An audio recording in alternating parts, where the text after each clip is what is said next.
Buddhist Stories, The Story of Magha, Part 3 of 10, on Between Master and Disciples, given in English on September 12, 2015, in France.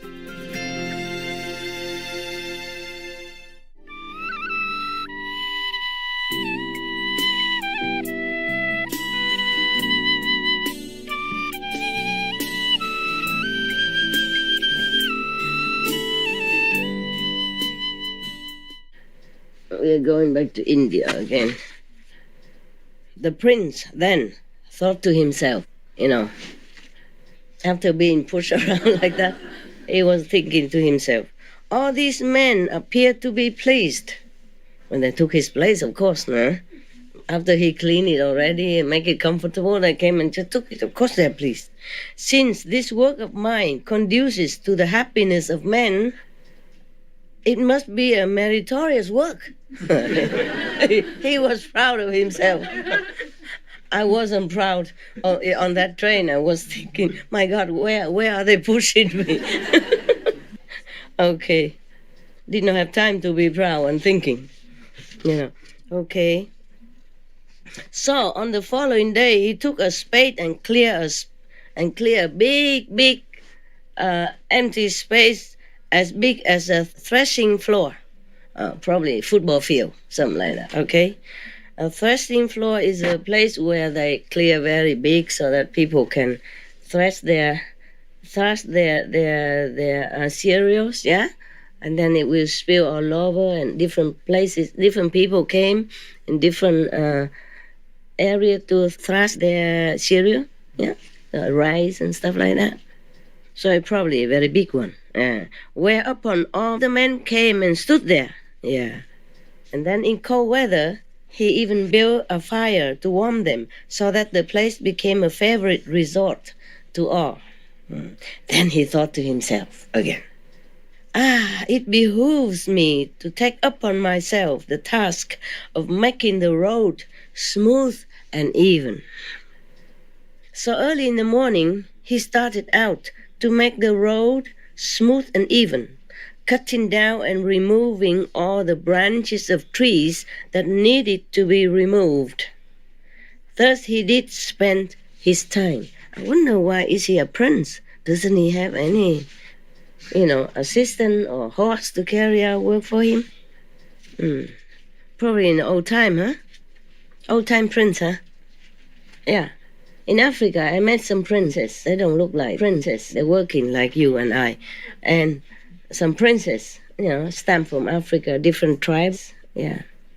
And I met the king, one of the kings. He just lived in one of the normal huts. He had 7 wives. Nevertheless, they're all very coordinated, harmonious. Together, the wives. Well, at least when I was there, in front of me. Behind, I don't know. Okay, I cannot tell you. Another man saw him and said to him, Master, what are you doing? So he replied to the questioner, Master, I am treading the path that leads to heaven. So the other guy said, okay, I want to be your companion. Because they translate a little difficult, so I make it simple.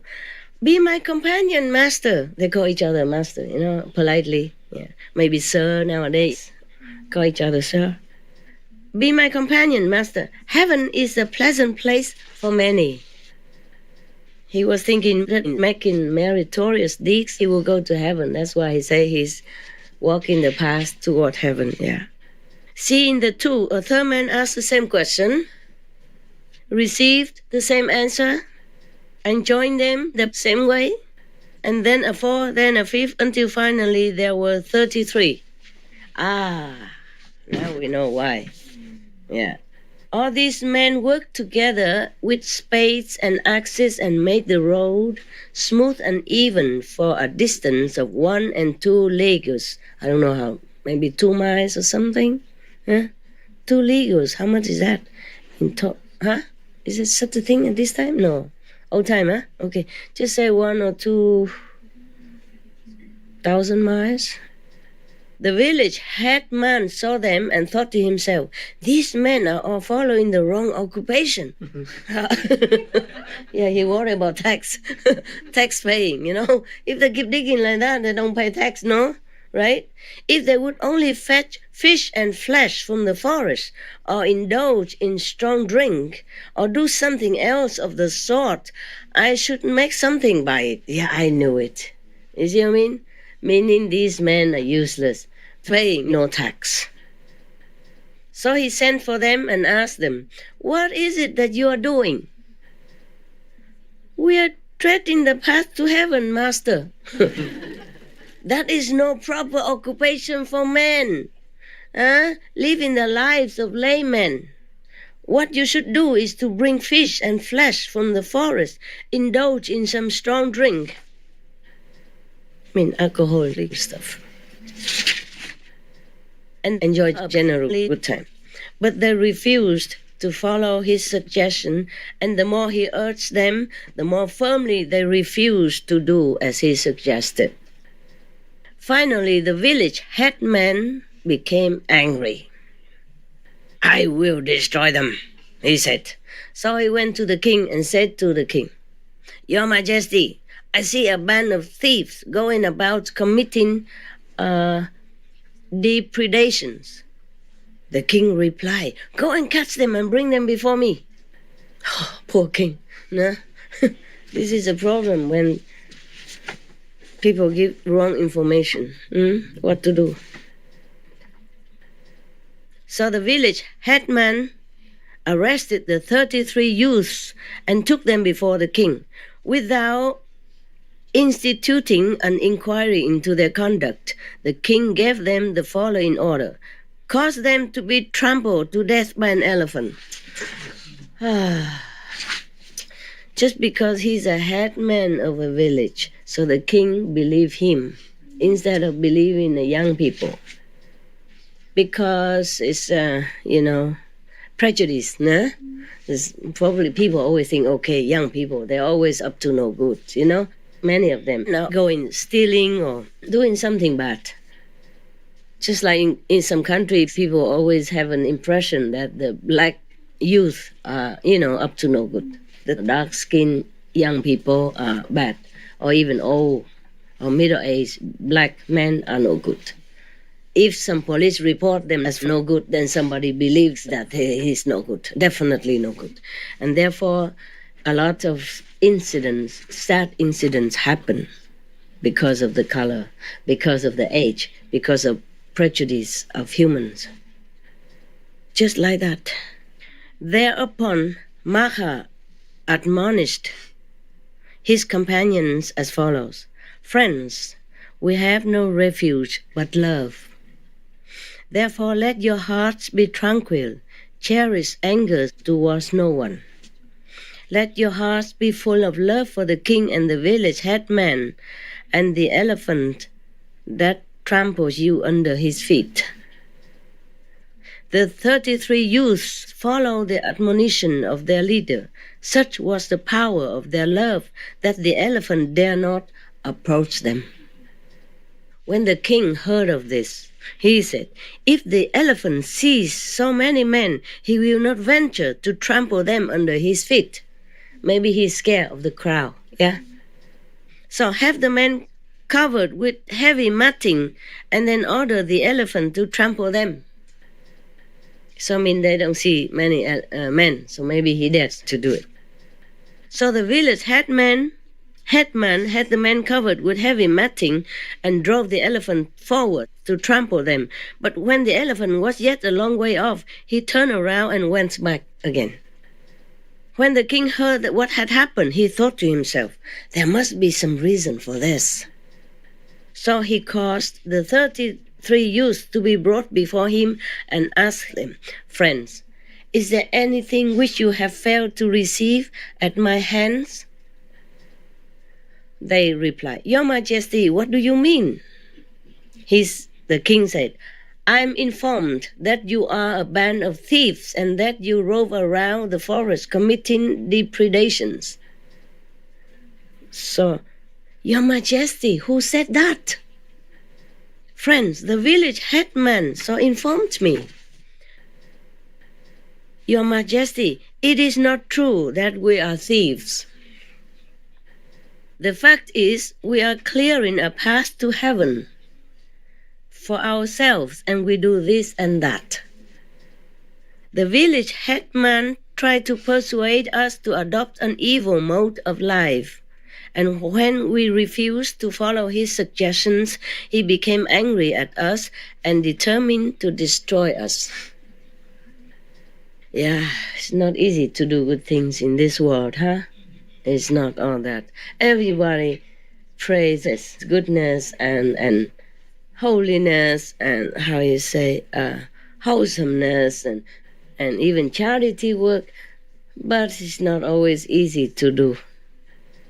Even in our group, sometimes it happens. It's very funny, more funny sometimes. Sometimes it's very sad, but sometimes it's very funny. Yeah, because people hear this and that, and they don't prove the truth. They don't prove it. Yeah, and they don't check they don't fact check, and they just believe it, and that's a problem. And it's so funny, It's American newspaper. They even say Clinton is a son of one of the nurses, and that is a different father and all that kind of stuff. They just speculate. It's so funny. That was probably during the voting time, And they say Obama didn't have a birth certificate even. Remember? That he's probably smuggled through the border of Mexico, who knows? Everybody was making a lot of noise, asking him, if you're innocent, prove it. Give us this long version, short version, whatever, middle version of your birth certificate. And then they insisted until they have it. Oh, man. Because he's black, also, huh? Yeah, but I'm not black. Also in trouble. I'm yellow. That's another problem. And even it happened inside our group. It's a very funny thing. Now it's funny, but at that time, I didn't know what to say, And at that time, just recently, you have a retreat in SMC, yeah? Before we move here. Yeah. I didn't even have, I just went there. I didn't expect anybody cook for me or anything. I probably think of cooking for myself, like all this time. Before July this year, I was always cooking for myself, simple stuff. And then, but one Vietnamese, she says she saw me so skinny and walking with sticks. She has to feed me, so she cooks. And then she has to go soon. So I don't know, they tried to arrange somebody else to cook for me somehow. Yeah, I didn't tell anything. I didn't even know she was going. Excuse me, I'm so excited now. I feel very hard now with all this story. It's too hard to laugh too much. Too excited, thinking of the story made by air. Yeah, people live by air, can breatharians, or maybe also humanitarian, humor breatharian, humanitarians, like make air, make story from air, make story from nothing. Yeah, it's cool. I want to tell you the present story, new story, and in August, sometime in August, or the end of August, almost before we come here, the sister who cooked for me everyday Vietnamese, and she's going, so they arranged somebody to came. Well, I don't know. They say somebody will come from America. I say, what's her name? They say Nguyen, Vietnamese. And the sister say, Master, every Vietnamese named Nguyen. I say, who is that? She say, we don't know. We just say Nguyen. So she say, Master, everybody in Vietnam is Nguyen, just like every Korean is Kim. Even vegetable they eat is kimchi. So we were laughing so much.